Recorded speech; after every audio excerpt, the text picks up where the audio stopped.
My name is Tony Calloway.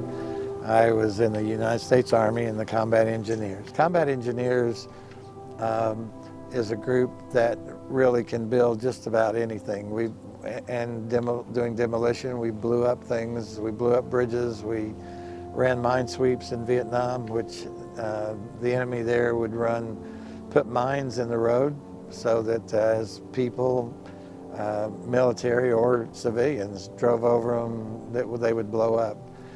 You've probably heard some of that in Afghanistan and other areas now, but our job was to go in the morning and run mine sweep every morning and find those mines and then blow them up, get rid of them before people came up. We also ran the blast pit that because we were widening the road, we had 60 miles of road that we needed to build and widen and rebuild so that the convoys could go from the south to the north, providing facilities and services for the infantry.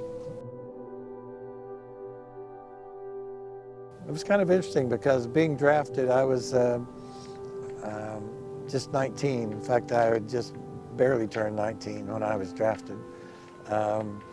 And initial experience was really not too well. Went to Fort Polk, Louisiana for reception station, and that's when they were building for Vietnam. So we had 3 days that we spent in the parking lot. They didn't have barracks for us when we first got there, and it was raining in Louisiana, so there were about 500 of us out in a parking lot, and they would come get us to go get haircuts or to go get our shots or to go get something. Then we finally got a barracks, and then I was identified that they were putting me in the Combat Engineers, which at the time I thought was really smart since I had a construction background, but as it turned out, it was all of us that our last names began with A, B, or C. So we gave the Army too much credit. So on the 4th of July, we are operating the blast pit. The blast pit's where we blow up stone so we can widen the road. That was part of a job, and we rotated that. And it just happened that the 4th of July was on Sunday. So we had, that week, we held back a few pounds of explosives every day because we're blowing rock off the side of the mountain. And so we'd usually get a couple hundred pounds of explosives. Well, we'd set 20 pounds back every day because I figured we needed to do something special on the 4th of July.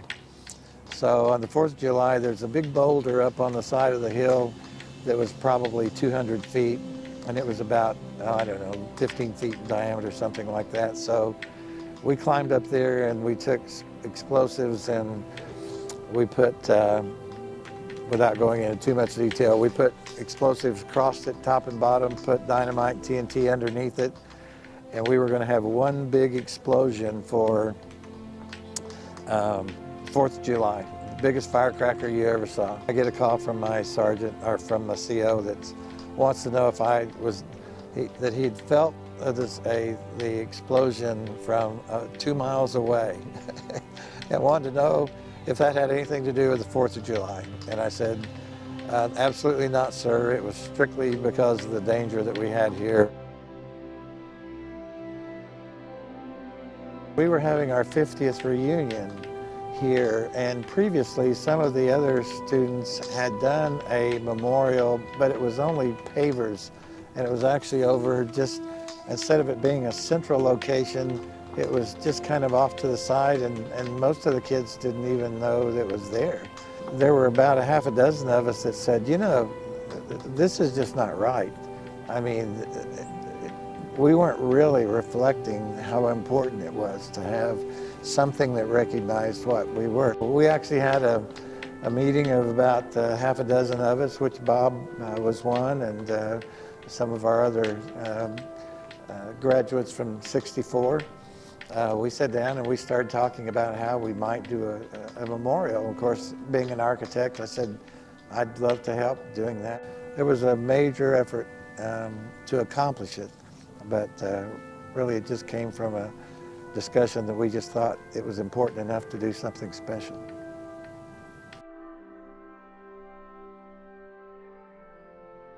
Well, I think this location is special, and I'll get emotional. And this was solely to honor them. So everything Bob has done, everything I did, everything our whole group did, was for one purpose, and that was to honor them.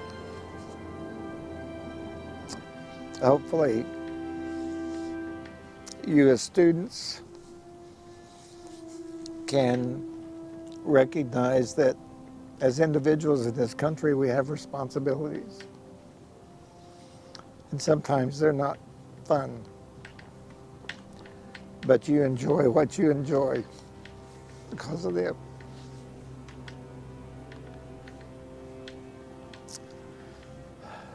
And I thank you for this chance to state that.